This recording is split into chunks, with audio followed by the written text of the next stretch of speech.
Mukama ebazibwe nnyo balamusizaako nnyo mu linnya lya Mukama waffe Yesu Kristo oyo abeerera ddala omulamu.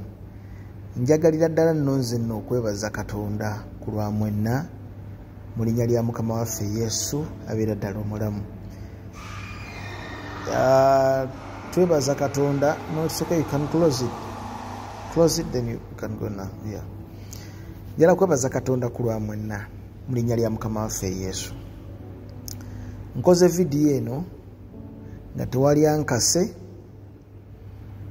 Nkoze video eno ng'eva ku ntobo y'omutima gwange nga njagala kwenenya. Sitera kubagamba kusharinga, sibiyogera kubanga ne bwo sharinga sifunamu, ne bwo commentinga sifunamu.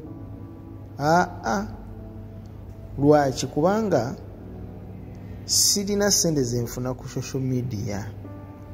Nti bonna sharinga ennyo ngenda funamu nnyo ngenda nedda. Naye nina ensonga lwaki nkugambye nti olwaleero sharinga. Kugambye sharinga kubanga eno message eva ku mutima gwange. Njagala okwenenya okuva ku mutima eri mwenna benzize enkola obubi, benzize envuma. Amabegakaawo nabasaba abasumba 5 mu video zembadde nkola, 5 bokka. Nicholas benzize envuma nti wavuma gundi n'ovuma ne gundi n'ovuma ne gundi. Abasumba nga 5 bokka waakiri. Mukama yeebazibwe.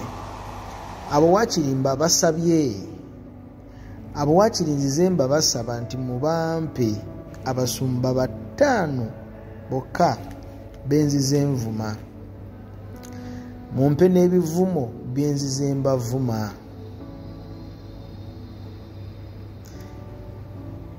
Nembasaba muteeke ebivumo ebyo byenzize mbavuma mu comments. Oba okole video ng'ogamba nti kusinziira ku video Nicholas gye wakola wavuma omusumba gundi, wamuvuma. Nempise mu comments zonna ntuta obudde bwange teri kivumo kimutaddewo kinavuma, n'ekyokubiri teri musumba gwe mutaddewo gwe navuma. Kati nze nkoze ekintu kino okuva ku ntobo y'omutima gwange. Ndooza wiiki eno yonna buli musumba yenna gwe nali njogedde erinnya ngenda mwenenyeza. Buli gwe navuma ngenda mwenenyeza ne bye namuvuma, kubanga mmwe temubimpadde naye nze mbijjukira bye nabavuma. Njagala okusooka video eno okugikolera Musumba Wilson Bugembe. Musumba Wilson Bugembe nansana nsonyiwa ne gwe kikwatako yenna nga walumwa nnyo bwe navuma Musumba Wilson Bugembe. Nzijukira ekivumo kye navuma Wilson Bugembe n'okuvuma kwe namuvuma bwe nali nga mutegeeza nti muzeeyi Wilson Bugembe, lekerawo okuyimba mu bivulu ebyensi, lekerawo okukubira obulango abantu ab'ensi, abayimbi ab'ensi, abayimba secular, n'okubira kamiliyoni ebirango ng'oyimiridde wali we bakolera comedy mu comedy store n'obagamba nti mugende eye wa kamiliyoni tumuwagire. Naye ng'ate ekivulu kye baali balanga bakamiliyoni kyali kiriko emikolo egy'obusiyazi, era ekyakolebwa ku olwo kyakolebwa ogw'omwoyo ne guliriizingibwa ogwali ogw'obusiyazi. Era okuva olwo twatandika okulaba ebyaddangako. Sebo mukama wange namwe abampuliriza abagamba Nicholas ovuma abasumba njagala kubeetondera nenenyeza.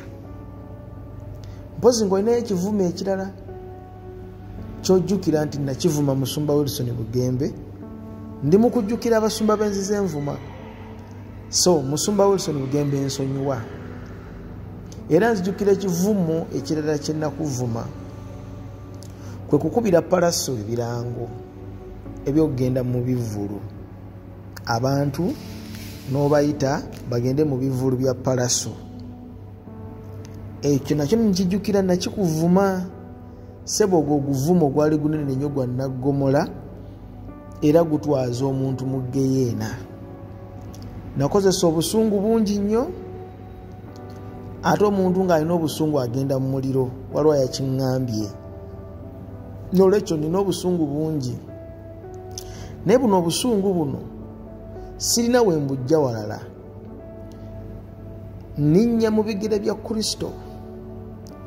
Era mu Matayo 20:12 ne 13 wendaba Mukama waffe Yesu ng'akutte kibooko ayingidde mu yeekaalu n'asangamu abaalimu abasirusiru n'abakuba emiggo n'atana enjiibwa ng'ennyumba ya Mukama bagifudde empuku y'abanyazi n'abakuba emiggo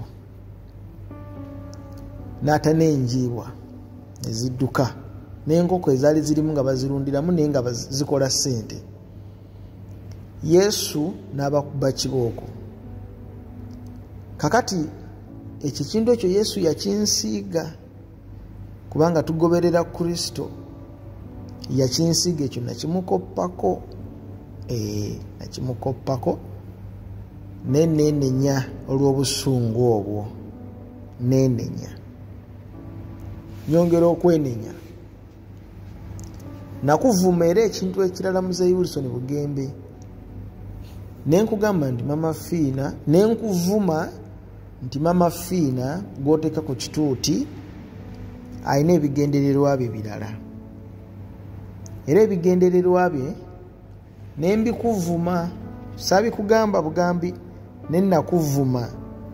Nenkugamba nti Mama Fiina oyo ebigendererwa bye byakunaaba ekitiibwa kya Mukama mu yeekaalu.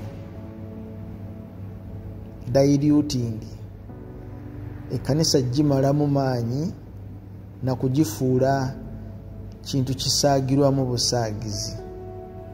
Sebo nenenya. Era nenkusaba okome ku Mama Fiina totwalayo jjajja Jumba aligaweesa. Kale naye osobola omutwalayo siganye ku kituuti okwo. Naye kale gyo nenenyeza lwekyo. Era nsaba bagamba nti munsonyiwe era munsaasire kuba ebizize njogera ku Muzeeyi Wilson Bugembe. Era nsaba kwenenya nti nakuvuma ku nsonga ya music gw'oyimba ennaku zino n'oli music gwayimbanga. Ekyo sebo nakyo njagala kwenenya mu butongole. Nenenya olunaku lwe wayimirira ku kidandali eky'Abamisiri n'oyimba ennyimba eza Mukama naye n'ovaako nga toyise olutaali, nga toyise balokoka wadde okubasabira. Sebo njagala kwenenya era nammwe abatuwuliriza nenenya. Olunyiri luli mu Bayibuli eyo Baluumi 12:2. Temwefaananyanga emirembe gino egyakyama naye mukyusibwe ng'olw'okufuula amagezi gammwe amaggya. Temukyusibwanga nsi. Do not be conformed to the matters of this world, but be transformed. Mukyusibwe ng'olw'okufuula amagezi gammwe amaggya. Amagezi gaffe endowooza yaffe. Njagala okwenenya. Muzeeyi Wilson Bugembe nenenyeza.